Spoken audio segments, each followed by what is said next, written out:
Has someone in your life cut off communication or limited contact and left you wondering what happened, what went wrong, or how things got so distant between you and, I'm going to probably assume, your child? Recent statistics from many sources have shown that between 25 and 27% of Americans are currently estranged from at least one family member. Many of those numbers are from a few years ago, and I believe they are now on the low side because this issue is continuing to grow every year, and the problem seems to be snowballing with no signs of stopping. Contrary to common belief, it's not just young people who are cutting ties with their families either.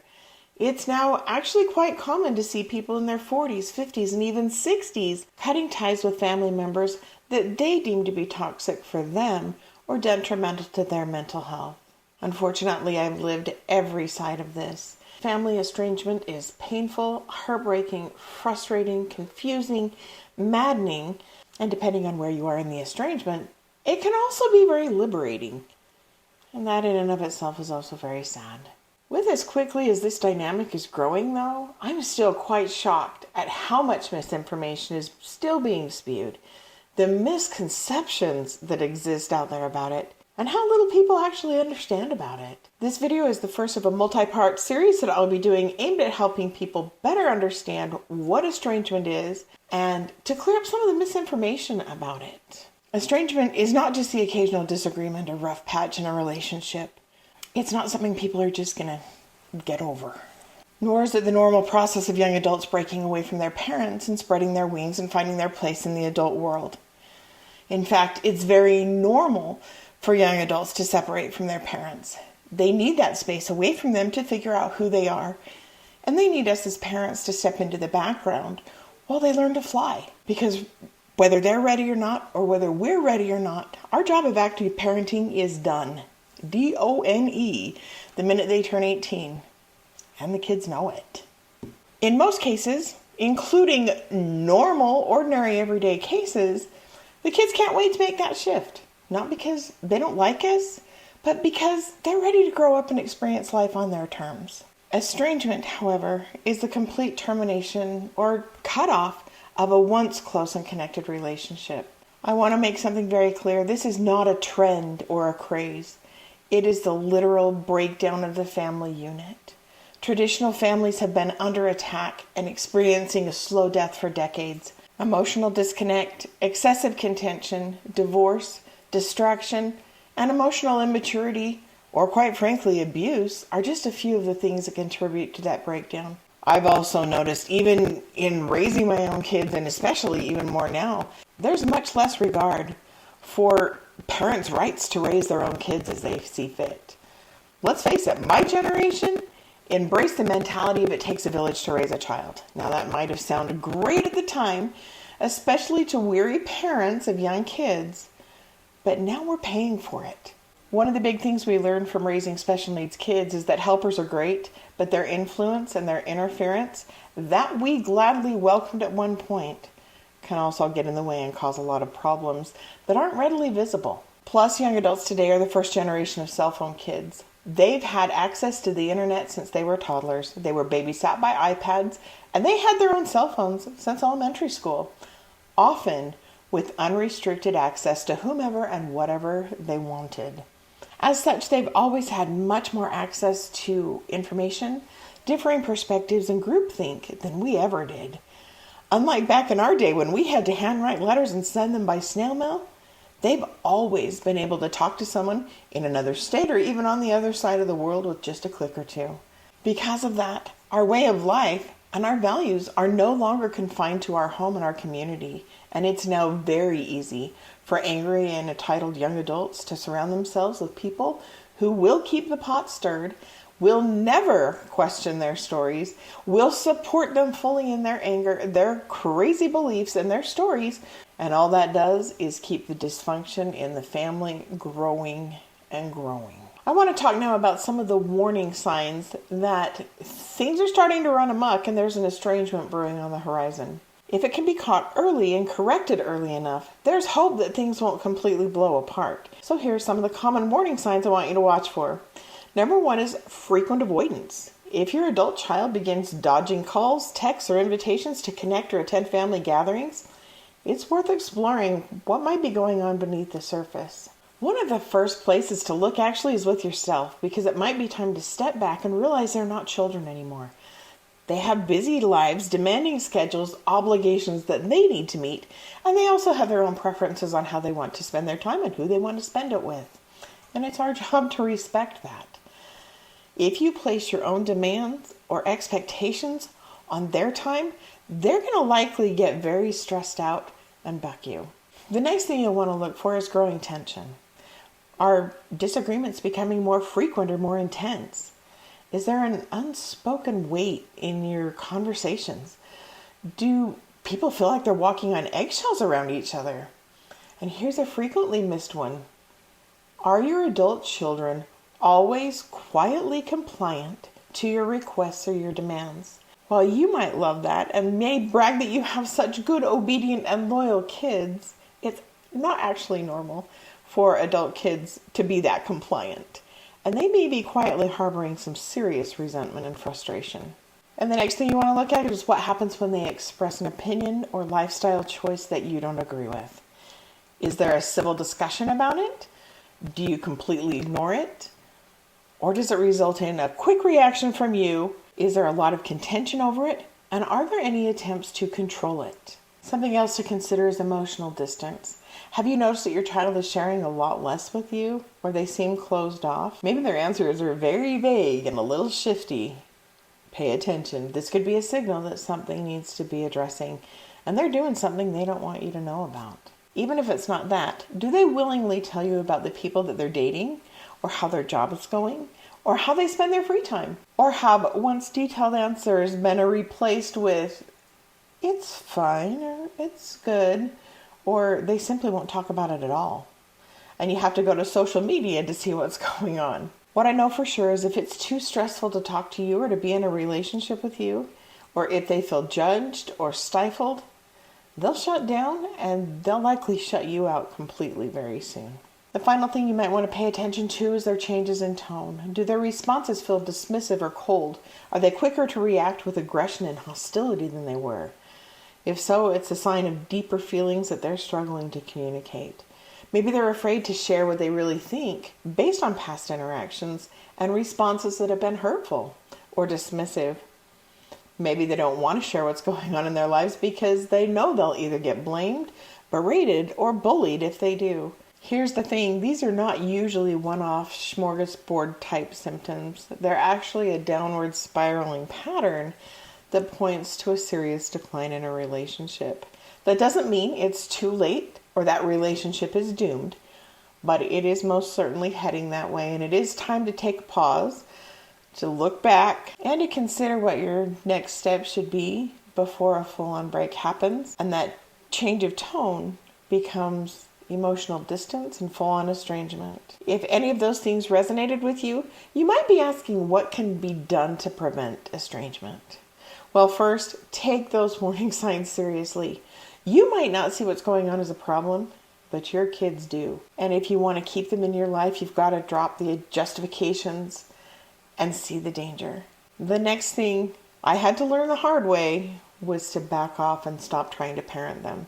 If your kids are over 18, they're adults, and it's time to step into the background and watch them fly or figure things out. There doesn't seem to be any gentle easing into this whole adulthood thing anymore. As things have accelerated, that preparation time now happens between 15 and 17 years old. Because ready or not, come 18, they're adults, they know it, and they need to be given the full reins to their life as you fade into the background and become a soft place for them to land. Contrary to common belief, you also do not get to maintain any control over them and their choices just because you're still paying for stuff or they're still living in your home. No matter what, you cannot change or control them. But you can, if you choose to, change the financial and living arrangements. Especially if things are trending downward, it's so important to seek understanding. When there are opportunities for communication, try to listen without explaining or justifying. It's not easy, but it is powerful. Reconnecting and rebuilding is not easy, and it doesn't happen overnight. And it is certainly not about convincing them that we are right and they are wrong, because they're not going to believe it. They want to be heard. They want to know that you know where things went wrong, that you're willing to consider their perspective and feelings, and they need to know that things will be different if they try again. Perhaps most importantly, they both want and need to know that it will be safe for them to be in a relationship with you. So what we want to do is focus on connection rather than control. We need to give them the freedom to make their own choices and to be a safe place for them to land. We need to take interest in what they're doing, but let them do their own thing, even if we disagree with it, even if we dislike it, even if we can see the disaster coming. You've had 18 years to form a bond with them and to instill your values in them. They likely know where you stand and what you believe. And it's important that you stand your ground and stick to that, but also to let them have their process as well. It's very important that we always question whether the issue that's come up or this point of disagreement is worth losing your relationship with your child over, because that relationship may actually be more fragile than you realize. So what can we do if an estrangement has already happened? Well, take a deep breath. This is not the end of the story. Rebuilding a connection is possible, but it will require a significant shift in behavior and focus from both of you. The first place to start is not to lose hope. I promise the worst thing you can do is to either reject or passively punish your adult child because they rejected you. Yes, it hurts. Yes, it's hard. Yes, there will be a lot of big feelings on your end, and that's okay. You can find a safe place to vent those. It's just not to your child. You got to be willing to love them from a distance for a while, but also leave the doors of communication open on your end, should they ever choose to walk through them again. Remember the story of the prodigal son? He did horrible things to his family, and he made all kinds of mistakes, and he made all kinds of enemies too. But there came a time when all of that went away, and he returned to the only place he had left, his family. How much different would that story have turned out if they had permanently cut off all the ties and refused to even bring him back home? You've got to be patient. In order for a repair or restitution to happen, both parties have to be ready to make that happen. It has to be the right time, it has to be the right way, and it has to be safe for both parties. You can't force it. You can't chase it, or you will chase them away. The important thing to remember is that that relationship broke for a reason. Even if you don't know yet what it is, it's still there, and your adult child knows what it is. So give them time and give them space and let it unfold however it's going to. Another must is that you honor boundaries. Boundaries really are friends. They are not foes. They define where one person ends and the other one begins. They exist to protect our values and our safety. And they also maintain order and let others know what we will and won't tolerate. So it's very important that we respect other people's boundaries and also set our own. If they put boundaries in place, they did so for a reason, and that reason likely has something to do with not feeling safe, accepted, or free to be themselves. Now, if the flip side of that is true and a breakdown has happened because another person's treatment towards you, it's perfectly fine and necessary to enforce your own boundaries. Because regardless of what the details of any of these stories are, one of the biggest contributors to the breakdown was a disregard or lack of boundaries on both sides. They either didn't exist or they weren't enforced, and people got hurt because of it. Repair will only be possible when both sides are willing to set boundaries, to hold them, and to honor them. You've also got to do your own healing work. Take time to reflect on what's happened without jumping into defense mode. I know this is hard as a parent, but you've got to ask yourself, what might they be feeling? What role, even unintentionally, could I have played in this? And what needs to be done on my end to make sure that things that broke the relationship will not happen again? No one is disputing that you did your very best in raising them. We all know that you did. In fact, even those who were completely terrible moms did the best they knew how to do. But your best back then is no longer good enough now. It is very true that many who are estranged parents now did not have the same access to mental health information that our kids do. Neither did their parents. We inherited generations of trauma and dysfunctional relationship patterns. We had no idea the harm that they were doing, or that they weren't normal or weren't healthy. While I personally know what a big deal that trauma stuff is, our kids don't, and they're not going to accept it as an excuse to avoid healing work, and they're not going to let us use it as a justification of the harm that we did to them. The reason for that is you now have the same access to information that they do. If you're capable of watching this video, you're capable of doing the healing work necessary to break those old cycles and patterns, to learn new ways of doing and being, and creating a different experience and relationship with your now adult kids and the generations that will follow. It's now just a matter of being willing to do it. It's also about making yourself and a healthy relationship with your family a high enough priority to do the hard things. Unfortunately, many won't, and they've already tuned me out too. They probably left a nasty comment too.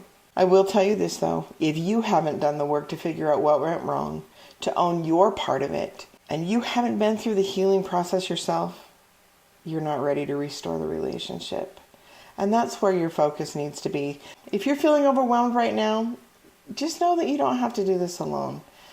The fact that you're here and you're willing to learn and to take the first steps speaks volumes about the love you have for your child and also your willingness to learn and to figure these things out. In upcoming videos, we'll dive deeper into what creates estrangement and better ways to communicate through it and to start that healing process. If you liked what you heard, be sure to hit the subscribe button so you don't miss what's coming next. And again, also be sure to check out the related videos and playlists and also the information in the description below. If you have questions or experiences to share, leave a comment below. Let's create a space where we can talk about stuff and navigate through this together. Because the truth is, we might feel alone, but we're not.